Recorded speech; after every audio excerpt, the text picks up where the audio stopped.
The Columbia Broadcasting System and its affiliated stations present Orson Welles and the Mercury Theater on the Air in The War of the Worlds by H.G. Wells.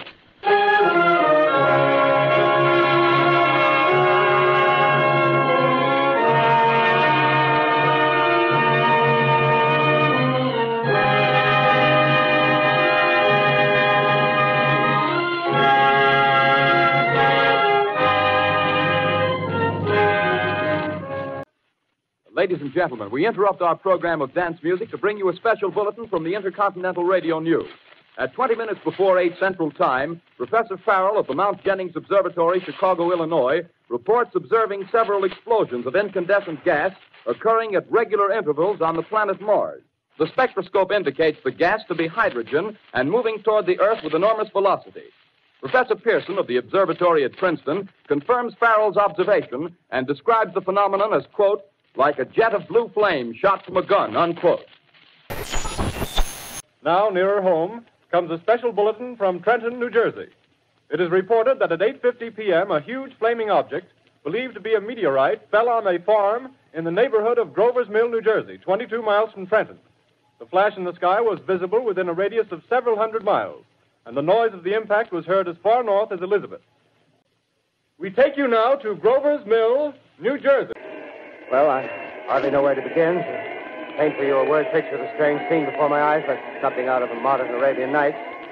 Well, I just got here. I haven't had a chance to look around yet. I guess that's it. Yes, I guess that's the thing directly in front of me, half buried in a vast pit. Must have struck with terrific force. The ground is covered with splinters of a tree. It must have struck on its way down. But I can see the object itself doesn't look very much like a meteor. At least not the meteors I've seen. It looks more like a huge cylinder. The metal casing is definitely extraterrestrial. Not found on this Earth. Something's happening. Ladies and gentlemen, this is terrific. This end of the thing is beginning to flake off. The top is beginning to rotate like a screw, and the thing must be hollow. The top's loose! Look out there! Stand back! Ladies and gentlemen, this is the most terrifying thing I've ever witnessed. Wait a minute. Someone's calling someone or something. I can see turning out of that black hole two luminous discs. The eyes, it might be a face, might be almost Good heavens, something wriggling out of the shadow like a gray snake. Now it's another one and another one and another one. They look like tentacles to me. Wait a minute, something's happening. Humped shape is rising out of the pit. I can make out a small beam of light against a mirror. What's that? There's a jet of flame springing from the mirror, and it leaps right at the advancing men. It strikes them head on. Oh, Lord, they're turning into flames. Now the whole field's caught up by the woods, the barns, the gas tanks for the automobiles, spreading everywhere. It's coming this way now.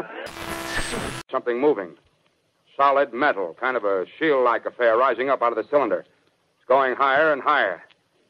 What? It's standing on legs, actually rearing up on a sort of metal framework. Now it's reaching above the trees and the searchlights are on it. Hold on. Ladies and gentlemen, I have a grave announcement to make.